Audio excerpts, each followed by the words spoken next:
Hi friends, welcome to Pendems kitchen. ఈరోజు వీడియోలో కందిపప్పు ఉడికించే పని లేకుండా టిఫిన్ సెంటర్ వాళ్ళు ప్రిపేర్ చేసే టేస్టీ సాంబార్ రెసిపీని చూపించబోతున్నాను. ఇక నేను చూపించబోయే ఈ టేస్టీ టిఫిన్ సాంబార్ని మీరు ఒక్కసారి ట్రై చేశారా, ఖచ్చితంగా మళ్ళీ మళ్ళీ ఇదే విధంగా ప్రిపేర్ చేసుకుంటారు. అంత టేస్టీగా ఉంటుంది. ఇక్కడ మీకు చూస్తుంటేనే వెంటనే ప్రిపేర్ చేసుకోవాలనిపిస్తుంది కదా. నిజంగా చాలా చాలా టేస్టీగా ఉంటుంది. తప్పకుండా ట్రై చేయండి. సో ఇక ఏమాత్రం ఆలస్యం చేయకుండా టిఫిన్ సెంటర్ వాళ్ళు ప్రిపేర్ చేసే ఈ టేస్టీ సాంబార్ని సింపుల్గా ఎలా ప్రిపేర్ చేసుకోవాలో ఈ వీడియోలోకి వెళ్ళి చూసేయండి. ఈ సాంబార్ని ప్రిపేర్ చేసుకోవడం కోసం ఇలా ఒక కుక్కర్ని తీసుకొని అందులోకి 2 మీడియం సైజులో ఉండే పండిన టమోటాలని ఇలా ముక్కలుగా కట్ చేసుకొని వేసుకోండి. నెక్స్ట్ ఇందులోకి ఒక మీడియం సైజు ఉల్లిపాయని ఇలా పొడవుగా స్లైసెస్ లాగా కట్ చేసుకొని వేసుకోండి. తర్వాత ఒక పచ్చిమిర్చిని తీసుకొని ఇలా సగానికి చీల్చుకొని వేసుకోండి. నెక్స్ట్ ఒక 1/2 టీ స్పూన్ దాకా పసుపు, 1 టీ స్పూన్ దాకా ఉప్పుని వేసుకొని 1 కప్పు వరకు నీళ్ళని వేసుకోండి. నీళ్ళని మరీ ఎక్కువగా వేసుకోవద్దు. మనం మంచినీళ్ళు తాగే గ్లాస్ ఉంటుంది కదా, ఆ గ్లాస్ తోటి 1 గ్లాసు వేసుకుంటే సరిపోతుంది. ఇలా నీళ్ళని వేసుకున్న తర్వాత ఒకసారి కలుపుకొని మూత పెట్టేసి ఈ కుక్కర్కి విజిల్ పెట్టేసి స్టవ్ మీద పెట్టుకొని మీడియం ఫ్లేమ్లో ఒక 5 నుంచి 6 విజిల్స్ వచ్చేంత వరకు ఉడికించుకోవాలి. సో నేను ఇక్కడ ఒక 6 విజిల్స్ వచ్చిన తర్వాత కుక్కర్ విజిల్కున్న ఆవిరి మొత్తం కూడా పోయిన తర్వాత మూత తీసి మీకు చూపిస్తున్నాను. చూసారా, మనకి ఉల్లిపాయ టమోటా ఇలా చక్కగా మెత్తగా ఉడికిపోవాలన్నమాట. ఇలా ఉడికిన ఈ ఉల్లిపాయ టమోటాని ఇలా పొటాటో మ్యాషర్తో కానీ లేదంటే పప్పు గుత్తితో కానీ బాగా మెత్తగా మెదుపుకోండి. సో ఇలా చక్కగా మెత్తగా మెదుపుకున్న తర్వాత ఈ కుక్కర్ని పక్కన పెట్టేసుకోండి. నెక్స్ట్ స్టవ్ ఆన్ చేసి ఇలా ఒక చిన్న తాలింపు గిన్నెను కానీ ఏదైనా చిన్న గిన్నెను కానీ పెట్టుకొని అందులోకి 1.5 టేబుల్ స్పూన్ దాకా శనగపిండిని వేసుకోండి. ఈ శనగపిండిని చిన్న మంట మీదే కలుపుకుంటూ జస్ట్ 1 నిమిషం పాటు డ్రై రోస్ట్ చేసుకోండి. శనగపిండిని కనుక మార్చేశారంటే ఈ సాంబార్ టేస్ట్ అంతా కూడా మారిపోతుంది. కాబట్టి జస్ట్ 1 నిమిషం అలా కలుపుకుంటూ ఫ్రై చేసుకుంటే మనకి శనగపిండి అనేది మంచి సువాసన వస్తూ ఉంటుంది. అప్పటి వరకు వేయించుకోండి. సో శనగపిండి ఇలా చక్కగా వేగిన తర్వాత దీన్ని కూడా రెడీగా పక్కన పెట్టేసుకోండి.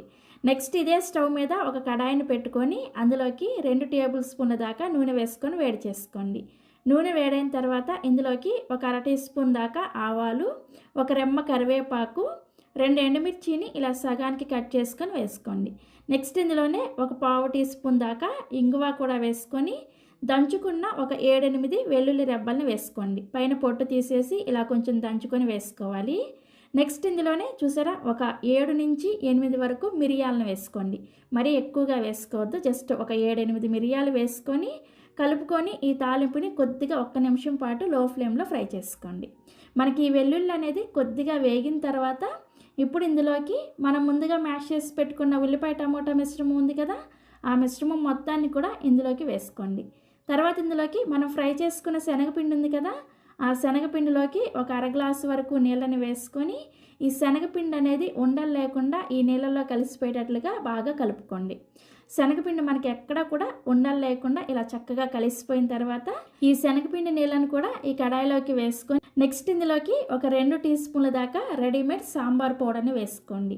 నేను ఇక్కడ ఎంటీఆర్ సాంబార్ పౌడర్ని వేసుకుంటున్నాను. మీ దగ్గర ఏది ఉంటే అది సాంబార్ పౌడర్ని వేసుకోవచ్చు.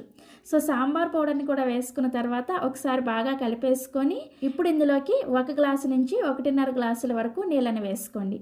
మీకు సాంబార్ ఎంత చిక్కగా కావాలో చూసుకొని దాన్ని బట్టి ఈ నీళ్ళని వేసుకోవాలి.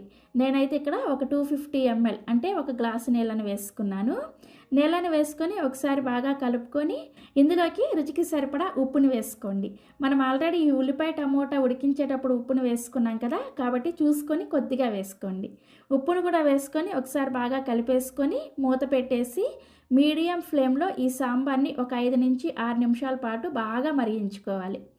సో నేను ఇక్కడ ఒక 5-6 నిమిషాల తర్వాత మూత తీసి మీకు చూపిస్తున్నాను. చూసారా, మనకి సాంబార్ అనేది కొద్దిగా చిక్కబడి ఇలా బాగా ఉడికి ఉంటుందన్నమాట.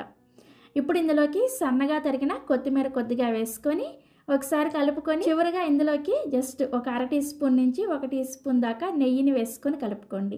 ఇలా చివరిలో కొద్దిగా నెయ్యి వేసుకొని ఈ సాంబార్ ప్రిపేర్ చేసుకోవడం వలన చాలా చాలా టేస్టీగా ఉంటుంది. సో ఇలా నెయ్యి వేసిన తర్వాత ఒకసారి కలుపుకొని మరొక నిమిషం పాటు లో ఫ్లేమ్లో ఈ సాంబార్ని మరిగించుకోండి. సో 1 నిమిషం తర్వాత మనకి సాంబార్ రెడీ అయిపోయింది. స్టవ్ ఆఫ్ చేసేసి ఈ సాంబార్ని వేడివేడిగా ఇడ్లీతో కానీ దోశతో కానీ ఒక్కసారి తిని చూడండి. చాలా చాలా టేస్టీగా ఉంటుంది. సో చూసారా, మనకి ఇక్కడ కందిపప్పు వేయలేదనే ఫీలింగే ఉండదు. చాలా చాలా టేస్టీగా ఉంటుంది.